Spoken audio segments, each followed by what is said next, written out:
Sheila Gachumba yadde akyusa abasajja naye leero yasazeewo okuba nti alangirira embaga ne muyimbi omutamanyikidwa nga Rickman Manrick ebango baliwanika.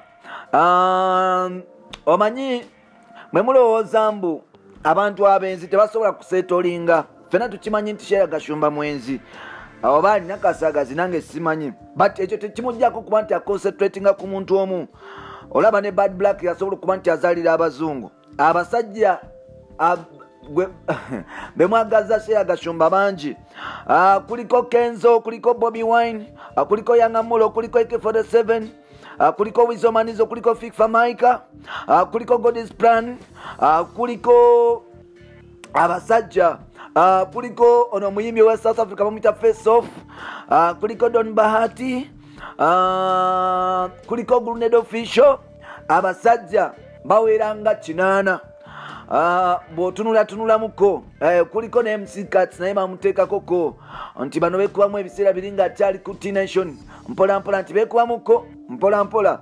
So abasajja bemwagaza Sheila Gachumba bayitirivu ddala, naye yadde ngoba oliawo omusajja ono omukyalo ono abadde n'omuliro munene, asaze okuba nga asetolinga. Yabadde ku explanation ewa Atini Pro n'agamba musajja mukulu amanyikiddwa nga Rickman Manrick nga bagenda okukola oluyimba olupya, namugamba nti boy blood wange embaga yaffe ejja era nga gisuubire. Ekyasanyusiza mweno ka firimu nti ka Rickman kajjeko kamera nga tekagala kalabisa, nayagamba nti sebo ati nisoko jeko kamera eyo, ne basooka babijjako mpolampola nga tamanyi kyagenda kwogera. Jjukira Sheila Gachumba nga yakakufuna akutijisa God's Plan bamukupa n'ettatu n'abaana ne bagisiimuulako, kati saawa zino bagoba embwa, yava ne mu mawulire eri ku street ebonaabona. So bino n'ebirala bye tugenda okuba nti kutuusaako leta bannawo. Nkwagala nnyo wenna mpuliriza munnayuganda ng'oli bweru w'eggwanga, abatali bange abali ettiimu Oman mugamba mutya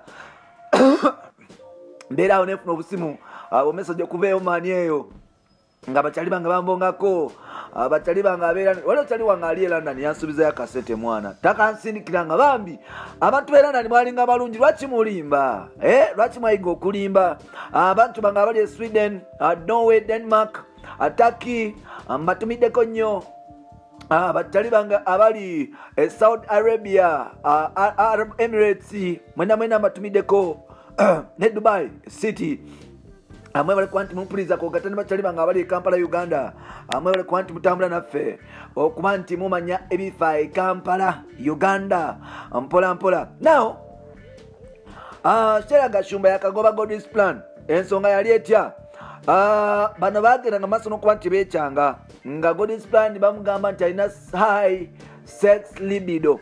At the same time ne Sheila Gachumba bamulangi yali God's Plan yalangira Sheila Gachumba okubeera ne high sex libido.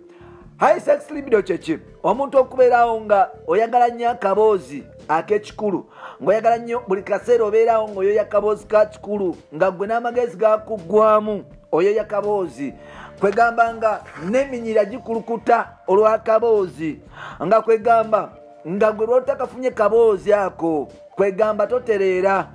Abasinga bagamba nti oba oliawo akasagazi kakuyitirira. Yes, bwe batyo bwe bagamba. Yes, kye bayita high sex libido. Asa n'olwekyo Gachumba yagenda mu maaso n'okuba nti anoba ng'agamba nti omusajja ono ali 2 week. Wano nno God's Plan yagenda nga okulaba nga kasajja ka smartware boy akamanyikiddwa nga Grenade Official kagenda maaso n'okuba nti kakwata mu nva zaako, kwegamba nga God's Plan takyamalako wabula nga Grenade yabimala. At the same time nefika onatandika okujja nga okukwatamu awo, era olutalo lwali ekololawo ku baala yaabwe gye baali balwaninga ne Shira, lwali lwa tabwe music yenna owa Fikfa Maika ku gata Grenade Official ne bamubaninga Grenade bamubaninga okuyingira mu baala eyo, era nga kekavaako olutalo. Musajja mukulu amanyikiddwa nga mukyala mukulu amanyikiddwa nga Shira asobola okuba nti agoba embwa. Wano nno nga bobimanyi yasobola okunonyayo kwolona nti yali ku musajja mukulukulu Makasi Lwanga Ali amanyikiddwa nga God's Plan, yali amusinga obukulu ddala. Kati n'asalawo okuba nti agenda mu famire engagga endala eno family ensambi ya mupiira ate nga balina ssente empitirivu.